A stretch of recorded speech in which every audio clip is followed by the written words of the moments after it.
Online class में एक बार फिर से आपका हार्दिक स्वागत और अभिनंदन है।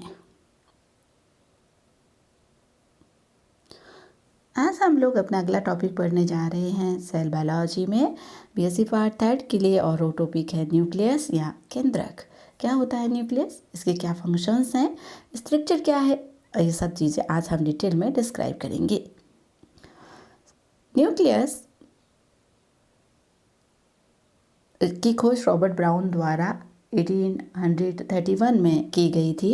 ये एक गोलाकार आकार की या अंडाकार आकार की गहरे रंग की संरचना है जो सेल में पाई जाने वाली एक विशेष प्रकार की यो स्ट्रक्चर है। तथा न्यूक्लियस की अगर हम नंबर की बात करें तो प्रत्येक कोशिका में सामान्यतः एक केंद्रक मौजूद होता है। केंद्रक चारों तरफ से केंद्रक झिल्ली से घिरा हुआ और उसमें एक केंद्रिका जैसी स्पष्ट संरचना क्रोमेटिन पदार्थ पाया जाता है। क्रोमेटिन पदार्थ आनुवंशिकी सूचनाओं को जनरेशन टू जनरेशन नियंत्रित करता है। हम लोगों ने बात की थी कि जो प्रोकैरियोट्स होते हैं उन प्रोकैरियोट्स के केंद्र को हम न्यूक्लियोइड कहते हैं, केंद्राप कहते हैं। न्यूक्लियोइड इसीलिए कहते हैं क्योंकि उसमें केवल क्रोमेटिन मटेरियल मौजूद होता है, केंद्रक झिल्ली और केंद्रिका का अभाव पाया जाता है। यूकैरियोटिक जितने भी जीव हैं उसमें केंद्रक स्पष्ट पाया जाता है जो केंद्रक झिल्ली, केंद्रिका और क्रोमेटिन पदार्थ से मिलकर बना हुआ होता है। ये यूकैरियोटिक सेल के लिए एक कमांडर सेंटर है। कमांडर सेंटर इसलिए कहते हैं क्योंकि सेल के सारे जो फंक्शंस होते हैं, जो एक कंट्रोल यूनिट इसको कहा जाता है। कंट्रोल यूनिट केंद्र को हम कहते हैं क्योंकि सेल के जितने भी फंक्शंस हैं उसका नियंत्रण केंद्र के माध्यम से होता है, because the presence of chromatin material. इस कारण ये एक प्रमुख सेल ऑर्गेनल माना गया है।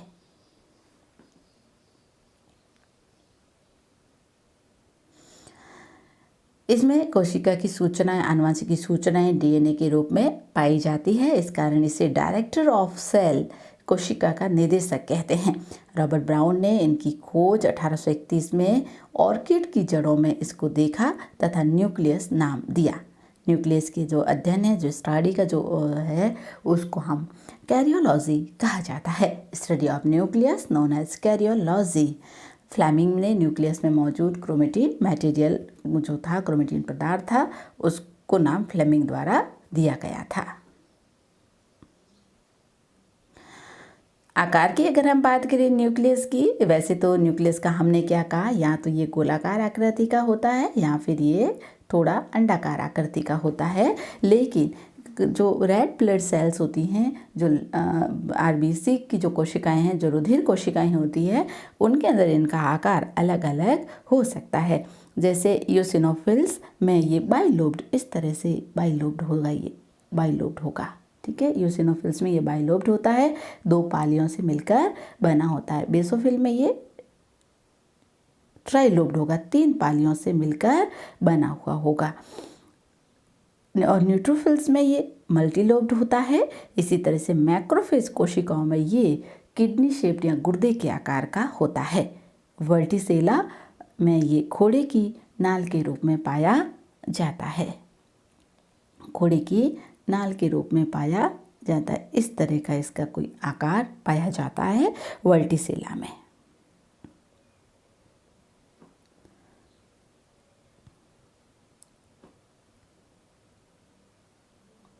नंबर की हम बात करेंगे। मैंने कहा आमतौर पर अगर हम देखते हैं तो एक कोशिका जो होती है उस कोशिका में एक ही न्यूक्लियस मौजूद होता है, लेकिन कई ऐसी कोशिकाएं होती है जिसमें कोशिकाओं की केंद्रक की संख्या एक से अधिक होती है। पैरामीशियम कोडेटम की हम बात करेंगे तो एक कोशिका के पैरामीशियम की एक कोशिका में 2 केंद्रक पाए जाते हैं। उसी तरह से पैरामीशियम ऑरिलिया में 3 केंद्रक मौजूद होते हैं। कई ऐसी कोशिकाएं हैं जिसमें केंद्रकों की संख्या, न्यूक्लियस की संख्या मोर देन 1, एक से अधिक हैं। तो उसमें 2 से अधिक अगर केंद्रकों की संख्या है तो उसको हम बहुकेंद्रीय कोशिका कहते हैं। मल्टीपल सेल उसको हम लोग कहेंगे, मल्टी न्यूक्लिएट सेल उसको कहा जाता है।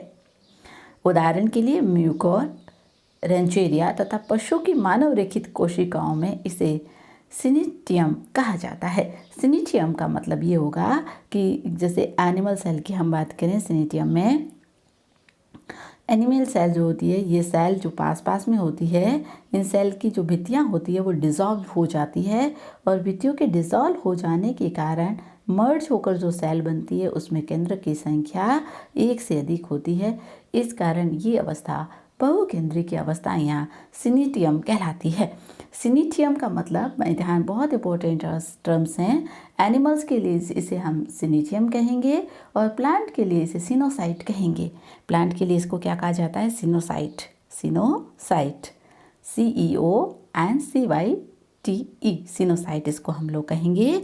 प्लांट कोशिकाओं में खासकर फंगस जो सेल होती है, उस फंगस सेल में क्या जो माइसीलियम होता है, वो माइसीलियम सेप्टा से, जैसे ये कोई फंगस सेल है तो इस सेल में जो ये सेप्टा से सेपरेट रहती है, इस तरह से यहाँ न्यूक्लियस होगा, यहाँ न्यूक्लियस होगा, यहाँ होगा, यहाँ।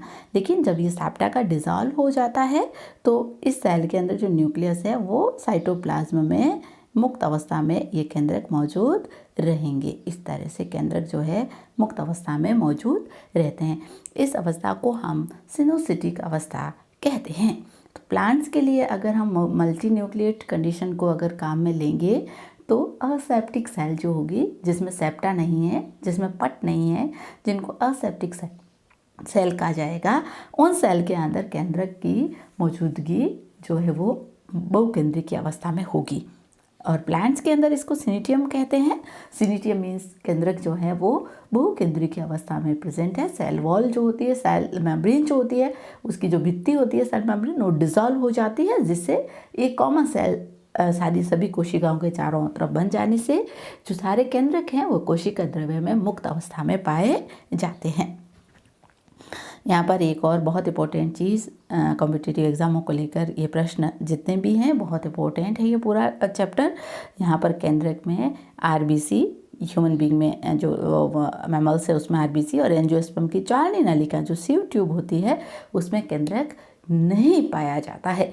यंग स्टेज में तो इनमें केंद्रक होता है, लेकिन ये जब कोशिकाएं मैच्योर हो जाती है, परिपक्व हो जाती है, तो इसमें केंद्रक का पूर्णतया अभाव पाया जाता है। इन कोशिकाओं में केंद्रक की अनुपस्थिति होती है आरबीसी और एंजियोस्पर्म की सीव ट्यूब में। न्यूक्लियोप्लाज्मिक इंडेक्स, केंद्र को लेकर एक इंडेक्स तैयार है, इंडेक्स बताया गया है जिसको हम न्यूक्लियोप्लाज्म इंडेक्स कहते हैं। न्यूक्लियोप्लाज्म इंडेक्स मतलब ये होगा कि कोशिका द्रव्य और केंद्रक, कोशिका द्रव्य और केंद्रक के बीच में जो रिलेशनशिप है, उस रिलेशनशिप को लेकर एक विशिष्ट अनुपात निकाला जाता है। उस विशिष्ट अनुपात को हम न्यूक्लियोप्लाज्मिक इंडेक्स कहते हैं। जैसे जैसे केंद्र का आकार और न्यूक्लियोप्लाज्मिक यानी और जीव द्रव्य के आकार, यानी जीव द्रव्य का जो आकार है, जैसे जैसे कोशिका का आकार और केंद्र का आकार बढ़ता है तो न्यूक्लियोप्लाज्मिक इंडेक्स में परिवर्तन हो जाता है। इस पूरे परिवर्तन को, इस पूरे न्यूक्लियोप्लाज्मिक इंडेक्स को हम लोग एक समीकरण से रिप्रेजेंट करते हैं, इसको कैरियोप्लाज्मिक इंडेक्स भी कहते हैं। और ये रिप्रेजेंट जिस समीकरण से करते हैं वो हर्टविग समीकरण कहते हैं। इसमें NP बराबर VN/VC - VN, जहाँ NP न्यूक्लियोप्लाज्मिक इंडेक्स को रिप्रेजेंट कर रहा है, VN केंद्र का जो आयतन है, केंद्र का आकार कितना बढ़ रहा है, वो हम VN से रिप्रेजेंट करेंगे। और सेल के लिए कोशिका द्रव्य जो सेल में होता है उसके लिए VC। तो जैसे केंद्र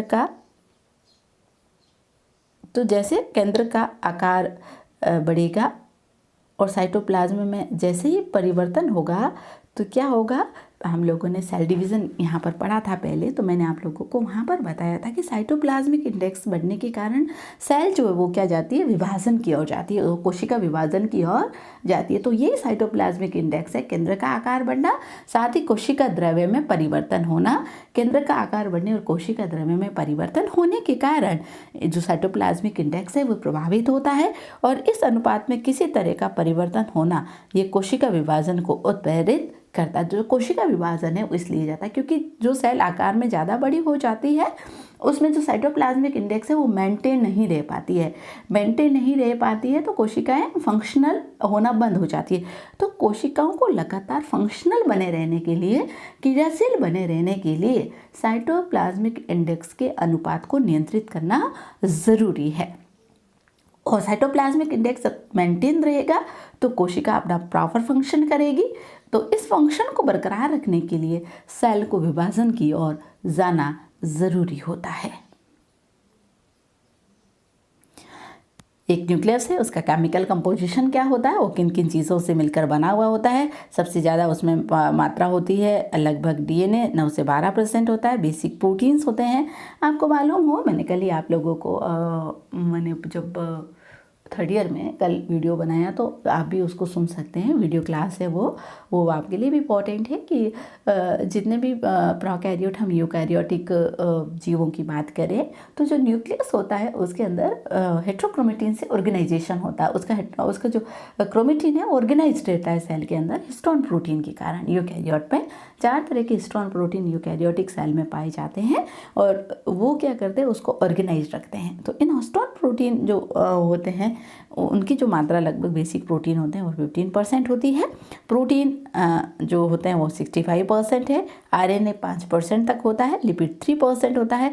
कुछ मिनरल्स पाए जाते हैं जो एंजाइम को एक्टिवेट करने का काम करते हैं। कैल्शियम, मैग्नीशियम, पोटेशियम और सोडियम। ये ट्रेस यानी बहुत सूक्ष्म, ट्रेस शब्द आता है ना, उसका मतलब है बहुत सूक्ष्म मात्रा में ये पाए जाते हैं। डीएनए और आरएनए का मेन कंपोनेंट क्या है, फॉस्फोरस है। Sugar plus phosphorus plus nucleotide. तो फॉस्फोरस डीएनए और आरएनए में पाया जाता है। हम लोग स्ट्रक्चर की बात करें न्यूक्लियस की, तो न्यूक्लियस का स्ट्रक्चर सबसे बाहर जो झिल्ली होती है उसको हम केंद्रक झिल्ली या न्यूक्लियर मैम्ब्रेन कहते हैं। न्यूक्लियस चारों तरफ से एक मैम्ब्रेन से घिरा रहता है जिसे न्यूक्लियर मैम्ब्रेन कहा जाता है। इसे कैरियोथिका भी कहा जाता है। और आप लोगों को मालूम है, हमने माइटोसिस और मियोसिस पढ़ा तो हमने कहा कि प्रोफेज अवस्था जब सेल डिवीज़न के लिए जाती है प्रोफेज अवस्था में तो केंद्रक झिल्ली नष्ट हो जाती है, लेकिन टीलोफेज अवस्था में एंडोप्लाज्मिक रेटिकुलम द्वारा इसका निर्माण पुनः कर लिया जाता है। केंद्रक झिल्ली बाकी झिल्लियों की तरह यहाँ लिपिड की 2 लेयर से बनी होगी। लिपिड फॉस्फोलिपिड के रूप में मुख्य होता है, उसकी बनी हुई होती है। और ये मुख्यतः चूँकि इसमें न्यूक्लियर पोर मौजूद होते हैं और इसके कारण ये जो छोटे मॉलिक्यूल्स हैं या फिर जो नॉन पोलर आयंस है उसके लिए केंद्रक झिल्ली पारगम्य होती है। केंद्रक झिल्ली की मोटाई लगभग 70 से 80 एंगस्ट्रॉन होती है। केंद्र की जो बाहरी यानी कि केंद्र का जो डबल लेयर मैम्ब्रेन ऑर्गन है केंद्रक, दोहरी झिल्ली से घिरा हुआ कोशिकांग है। इसके बाहरी और भीतरी झिल्ली के बीच में एक इंटरनल स्पेस पाया जाता है।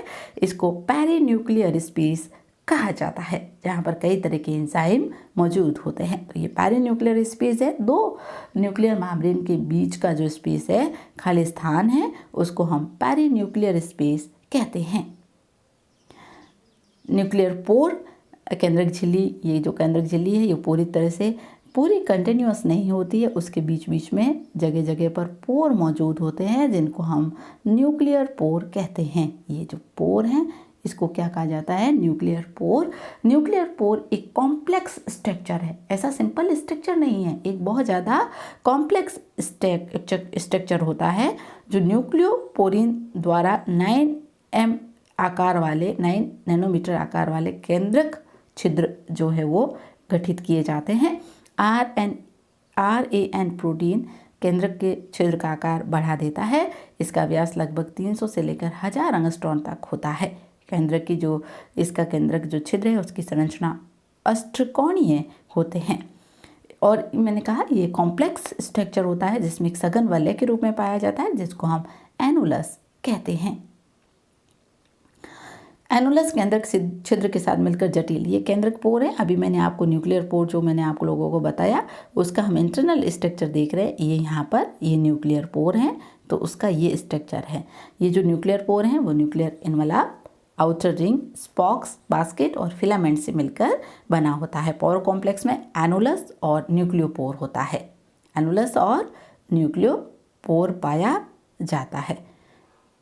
ये पूरी एक जटिल स्ट्रक्चर होती है न्यूक्लियोपोर की। ये पूरी स्ट्रक्चर है न्यूक्लियोपोर की, एक कॉम्प्लेक्स स्ट्रक्चर होता है न्यूक्लियोपोर, जो छोटे नॉन पोलर जो पदार्थ है, आयंस हैं, उनके आवागमन को इजाज़त देता है। न्यूक्लियस में अगली संरचना होती है केंद्रक लैमिना या न्यूक्लियर लैमिना। न्यूक्लियर लैमिना को समझिए, केंद्रक क्या होगा, केंद्रक झिल्ली से घिरा हुआ पाया जाएगा। इस तरह से डबल मेम्ब्रेन झिल्ली है, ये इसका, यहाँ मान लो ये पोर है, ये भी न्यूक्लियर पोर है। इसके बीच का पेरिप्लाज्मिक स्पेस है। यहाँ पर एक इस तरह से एक जालनुमा लैमिना अंदर की तरफ पाई जाती है। केंद्रक की जो आंतरिक झिल्ली है वहाँ पर एक बहुत ही फाइन स्ट्रक्चर होता है, नेट लाइक स्ट्रक्चर होता है। इस तरह से इस नेट लाइक फाइन स्ट्रक्चर को हम लोग फाइबर लैमिना या न्यूक्लियर लैमिना कहते हैं। ये इसके अंदर पाए जाने वाले क्रोमेटिन पदार्थ से जुड़ा हुआ रहता है। केंद्रक लैमिना प्रोटीन लॉमिन्स से बना है। केंद्रक लैमिना क्रोमेटिन के संलयन के लिए स्थल प्रदान करता है। क्रोमेटिन के संलग्न, क्रोमेटिन के जुड़ने के लिए ये स्थान प्रदान करता है। तो ये जो नेट लाइक स्ट्रक्चर है, इस तरह का ये नेट लाइक जो स्ट्रक्चर होता है, इसको हम न्यूक्लियर लैमिना कहते हैं, जो एक तरह से प्रोटेक्टिव लेयर की तरह काम करती है। न्यूक्लियोप्लाज्म यानी कि न्यूक्लियस के अंदर जो द्रव्य होगा, केंद्र के कोशिका के अंदर द्रव्य जो होता है उसको हम कोशिका द्रव्य कहते हैं, और जो न्यूक्लियस है उसके अंदर जो द्रव्य पाया जाता है, इस द्रव्य को क्या कहा जाता है, न्यूक्लियोप्लाज्म कहा जाता है। यहाँ इसे आप कैरोफ्लिम्फ या क्रायोप्लाज्म भी कह सकते हैं। ये अर्धतल कणिकीय कोलाइडी और जेली सदृश होता है। इसमें एसिडोफिलिक नेचर के ये नेचर में है, एसिडोफिलिक अम्लीय नेचर में होता है ये। इसमें nucleoplasm, DNA polymerase enzyme, RNA polymerase inducer और आरएनए पाए जाते हैं। यानी कि जितने भी डीएनए केंद्रक से संबंधित जितनी भी चीज़ें हैं, जैसे DNA, nucleoplasm, RNA polymerase, DNA polymerase inducer, वो सब कहाँ पाए जाते हैं, न्यूक्लियोप्लाज्म में पाए जाते हैं। इस तरह से ये पूरा आप न्यूक्लियस का स्ट्रक्चर यहाँ पर हम लोग देख लेते हैं इसको। अभी तक जो हमने पढ़ा, सबसे पहले जो न्यूक्लियस होगा वो क्या है, मेम्ब्रेन से, डबल मेम्ब्रेन से घिरा हुआ होगा, जिसे हम न्यूक्लियर मेम्ब्रेन कहते हैं।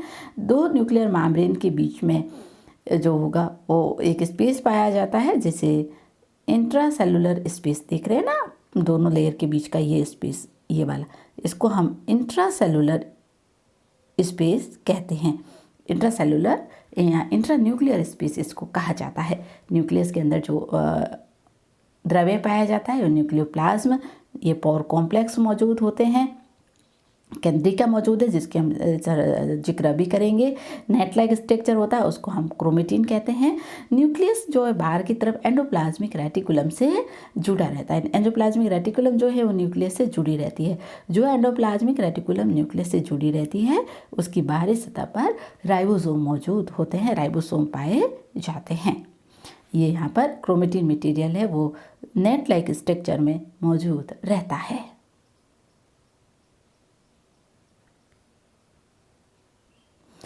क्रोमेटिन है ये केंद्रक में बिल्कुल इस तरह से बिखरा हुआ एक इस तरह से तंतुमय संरचना पाई जाती है, जिसको हम क्रोमेटिन कहते हैं, क्योंकि ये एसिडोकार्मिन और हेमिटोजाइलिन जैसे कुछ अभिरंगों द्वारा अभिरंजित होने के कारण ही इसको क्रोमेटिन नाम दिया गया है। क्रोमेटिन के दो भाग हैं, यूक्रोमेटिन और हेटेरोक्रोमेटिन। यूक्रोमेटिन एक कोई क्रोमेटिन मटेरियल है इस तरह से। तो इस क्रोमेटिन मटेरियल के दो भाग होते हैं, एक हेटेरोक्रोमेटिन होता है और एक यूक्रोमेटिन। यूक्रोमेटिन कम अभिरंजित जो भाग होगा वो क्या होगा, यूक्रोमेटिन होगा। आनुवंशिकी रूप से ये सक्रिय होता है, यानी कि जो आनुवंशिकी जो गुण होते हैं उनको जनरेशन टू जनरेशन पहुंचाने का काम, पीढ़ी दर पीढ़ी उनको स्थानांतरित करने का काम यूक्रोमेटिन भाग द्वारा किया जाता है। ये इसमें हिस्टोन प्रोटीन, जब डीएनए की पैकेजिंग होती है न्यूक्लियस में, तो इस भाग पर हिस्टोन प्रोटीन कम पाया जाता है। कम संघनन होने के कारण ये भाग जल्दी खुलता है और रेप्लिकेशन और ट्रांसक्रिप्शन इसमें लगातार होता रहता है। तो ये रेप्लिकेशन के लिए सक्रिय स्थल है, ट्रांसक्रिप्शन के लिए ये सक्रिय स्थल माना जाता है। और जो जीन विनिमय होता है वो इसी क्षेत्र में यूक्रोमेटिन रीजन में जीन विनिमय की घटना पाई जाती है। तो कुल मिलाकर कहने का अर्थ ये है यूक्रोमेटिन को लेकर कि यूक्रोमेटिन जेनेटिक रूप से एक्टिव है, आनुवंशिक रूप से एक्टिव है। एक पीढ़ी से दूसरी पीढ़ी में जो आनुवंशिक सूचनाओं का जो स्थानांतरण होता है वो यूक्रोमेटिन के द्वारा होता है। हेट्रोक्रोमेटिन क्या है? हेट्रोक्रोमेटिन डीएनए के बहुत गहरे अभिरंजित एसिडोकार्बन से जब हम विरंजित करते हैं तो गहरे अभिरंजित क्षेत्र जो होंगे वो क्या कहलाएंगे? हेट्रोक्रोमेटिन कहलाएंगे। आनुवंशिक रूप से ये निष्क्रिय होते हैं। आनुवंशिक रूप से ये रेप्लिकेशन और ट्रांसक्रिप्शन में सामान्यतः भाग नहीं लेते हैं। बहुत कम रेप्लिकेशन और ट्रांसक्रिप्शन पाया जाता है। इसमें जो कंडेंस होते हैं क्रोमोसोम वो बहुत अधिक हो जाने के कारण ये गहरा अभिरंजित भाग है। कंडेंस क्यों होते हैं? क्योंकि इस क्षेत्र में जो हिस्टोन प्रोटीन होते हैं वो बहुत अधिक मात्रा में पाए जाते हैं। यहाँ पर जीन विनिमय कम होता है और इसकी हिस्टोन की मात्रा अधिक और कम अम्लीय प्रोटीन यहाँ पाए जाते हैं हेट्रोक्रोमेटिन रीजन में। तो यूक्रोमेटिन जो भाग होगा वह आनुवंशिक रूप से सक्रिय भाग होगा और हेट्रोक्रोमेटिन जो भाग होगा वह आनुवंशिक रूप से निष्क्रिय भाग पाया जाता है। इस तरह से ये जो सेंट्रोमियर के पास का भाग और टीलोमियर के पास वाला भाग ये क्या कहलाता है? सेंट्रोमियर और टीलोमियर के पास वाला भाग हेट्रोक्रोमेटिन जो आनुवंशिक रूप से निष्क्रिय होता है और बीच वाला जो पोर्शन है वो यूक्रोमेटिन जो आनुवंशिक रूप से सक्रिय पाया जाता है। केंद्र का बहुत ही इंपॉर्टेंट पार्ट है वो है केंद्रिका। फोंटाना ने इसकी खोज की और बोमेन ने इसका नाम केंद्रिका दिया है। ये गोल नग्न यानी कोई झिल्ली से घिरी हुई संरचना नहीं है। इस भाग से क्रोमेटिन जुड़ा हुआ रहता है। ये क्रोमेटिन जो विशिष्ट बिंदु पर क्रोमेटिन से जुड़ा हुआ रहता है इसे न्यूक्लियोपोलर संगठन क्षेत्र यानी कि अगर हम क्रोमोसोम की भाग अगर हम एक क्रोमेटिन मटेरियल का स्थान देखें तो यहाँ पर एक NOR रीजन दिखाई देता है, न्यूक्लियर ऑर्गेनाइजेशन रीजन। इस रीजन ये रीजन जो होगा वो यहाँ पर केंद्रिका जुड़ी हुई रहती है। इस कारण इस रीजन को न्यूक्लियर ऑर्गेनाइजर रीजन यहाँ NOR कहा जाता है। ये प्रोटीन संश्लेषण के लिए ये प्रोटीन संश्लेषण के रूप में सक्रिय कोशिकाओं में बड़े केंद्रिका होते हैं। उदाहरण के लिए oocyte और न्यूरॉन्स केंद्रिका के निम्न भाग है। सबसे पहले फाइब्रस भाग है। ये न्यूक्लियोनेमा नामक तंतुओं से बना केंद्रिका का केंद्रीय भाग होता है। ये मुख्यतः डीएनए एवं प्रोटीन से मिलकर बना हुआ होता है। कणिकेमा भाग या ग्रेनुलर पार्ट ये कणिकाओं यानी आरएनए और प्रोटीन से मिलकर बनता है। ये केंद्रिका का परिधीय भाग होता है जो परिपक्व राइबोसोम का प्रतिनिधित्व करता है। मैट्रिक्स यहाँ पार्स एमोर्फा मैट्रिक्स जो होती है ये प्रोटीन युक्त मैट्रिक्स है जिसमें तंतु एवं कण दोनों होते हैं। राइबोसोमल प्रोटीन का संश्लेषण केंद्रिका में होता है यानी राइबोसोम का निर्माण स्थल किसी को माना जाता है तो वो केंद्रिका को माना जाता है। क्रोमेटिन राइबोसोम का जो निर्माण है वो किससे का होता है? वो उससे केंद्रिका से होता है। क्रोमेटिन भाग क्या है? ये डीएनए से बना है। केंद्रिका में दो प्रकार के क्रोमेटिन होते हैं, इंट्रान्यूक्लियर क्रोमेटिन और पेरीन्यूक्लियर क्रोमेटिन। कैसे? पेरीन्यूक्लियर यानी परिधि की ओर पाए जाने वाला क्रोमेटिन पेरीन्यूक्लियर क्रोमेटिन है और सेंटर में जो होता है वो उसको क्या कहलाता है? इंट्रान्यूक्लियर क्रोमेटिन कहलाता है। ये पार्स एमोर्फा है, ये ग्रेनुलस पार्ट होता है और ये फिब्रिल प्रोटीन या आरएनए फिब्रिल्स इसको कहते हैं। ये केंद्रिका के प्रमुख भाग होते हैं। केमिकल कंपोजिशन अगर हम केंद्रिका का देखें तो 85% प्रोटीन है, 10% आरएनए और डीएनए 5% पाया जाता है। न्यूक्लियोलस के ये बहुत इंपॉर्टेंट बात है। यहाँ पर केंद्रिका के 3 फंक्शन है। प्रोटीन का संश्लेषण करती है, खासकर ये राइबोसोमल आरएनए का संश्लेषण। जो राइबोसोम निर्माण में आरएनए काम आते हैं ना, उस आरएनए का संश्लेषण केंद्रिका में होता है। तो आरएनए के संश्लेषण के क्रिया स्थल जो है वो किसको माना जाता है? केंद्रिका को माना जाता है। यहीं पर राइबोसोम का निर्माण होता है। केंद्रिका में राइबोसोम का निर्माण होने के कारण इसको राइबोसोमल फैक्ट्री के रूप में जाना जाता है। तो केंद्रिका जो है वो राइबोसोमल फैक्ट्री है, क्योंकि राइबोसोम का निर्माण केंद्रिका में पाया जाता है। राइबोसोम जो है आरएनए का जो निर्माण है वो केंद्रिका में होता है। तो आरएनए केंद्रक से लेकर हमने कुछ बात, थोड़ा सा पोर्शन बाकी है जिसको हम अगले वीडियो में डिस्कस करेंगे, जिसमें मेन पार्ट रहा है केंद्रक के फंक्शंस क्या क्या होते हैं। तो केंद्रक की अगर हम बात करें तो इसका जो शेप होता है वो नॉर्मली गोलाकार होता है या अंडाकार होता है, लेकिन अलग अलग सेल्स जो होती हैं कहीं उनमें इसका शेप बाइलोब्ड ट्राइलोब्ड भी हो सकता है। जैसे ब्लड सेल्स में नंबर एक ही होता है, लेकिन कभी कभी नंबर एक से अधिक हो सकता है। अगर प्लांट में है तो इसको हम सिनोसाइड कहते हैं, और अगर एनिमल में तो सिनेटियम इसको कहा जाता है। संरचना में देखें तो मुख्य रूप से केंद्रक झिल्ली, फिर उसके अंदर सबसे बाहर की ओर केंद्रक झिल्ली या न्यूक्लियर मैम्ब्रेन होती है। न्यूक्लियर मैम्ब्रेन के अलावा उसके अंदर न्यूक्लियोप्लाज्म, न्यूक्लियर लामिना, न्यूक्लियोलस और क्रोमेटिन मटेरियल केंद्रक के प्रमुख भाग हैं। जो केंद्रिका होती है वो राइबोसोम के लिए सिंथेसिस के लिए क्रिया स्थल माने जाते हैं। अगली वीडियो में हम केंद्र के फंक्शन, उससे संबंधित आए हुए कॉम्पिटिटिव एग्जाम में पूछे गए क्वेश्चंस को डिस्कस करेंगे। Thank you.